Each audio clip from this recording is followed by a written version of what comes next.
Welcome to MRR News.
అందరికీ నమస్కారం అండి.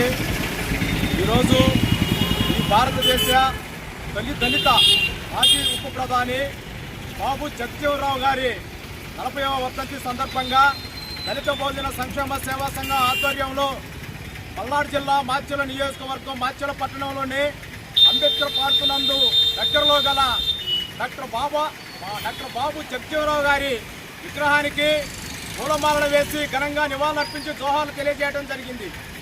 ఈరోజు బాబు జగజ్జీవన్ గారి 40వ వర్ధంతి సందర్భంగా ఆయన అందించినటువంటి సేవలను బడుగు బలహీన వర్గాల ఆశాజ్యోతి, స్వతంత్ర సమరయోధుడు, ఈ భారతదేశ తొలి దళిత మాజీ ఉప ప్రధానిగా ఆయన అందించిన సేవలు ఎప్పుడు కూడా మర్చిపోలేనివి. ఆయన 1905 ఏప్రిల్ 5న బీహార్ రాష్ట్రంలోని భోజ్పూర్ జిల్లా చాంద్వా అనే గ్రామంలో జన్మించి చిన్ననాటి నుండి అంటరానితనాన్ని అనుభవించి ఆ యొక్క అంటరానితనాన్ని కుల నిర్మూలనను నిర్మూలించడానికి అంచెలంచెలుగా ఆయన ఉన్నత చదువులు చదువుకొని ఈ భారతదేశంలోనే దళిత తొలి మాజీ ఉప ప్రధానిగా బాధ్యతలు చేపట్టినటువంటి మహనీయుడు డాక్టర్ బాబు జగజ్జీవన్ గారు.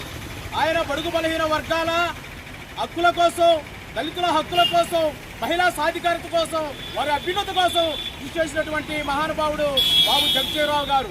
ఈ యొక్క భారతదేశ రాజకీయ చరిత్రలోనే కేంద్రంలో అనేకమైనటువంటి ఎక్కువ సార్లు మంత్రి పదవులు చేపట్టి ఆ యొక్క మంత్రి పదవులకు వన్నె తెచ్చినటువంటి మహనీయుడు. ఆ యొక్క రికార్డు బాబు జగజ్జీవన్ గారిని ఈ సందర్భంగా తెలియజేస్తూ ఉన్నాను.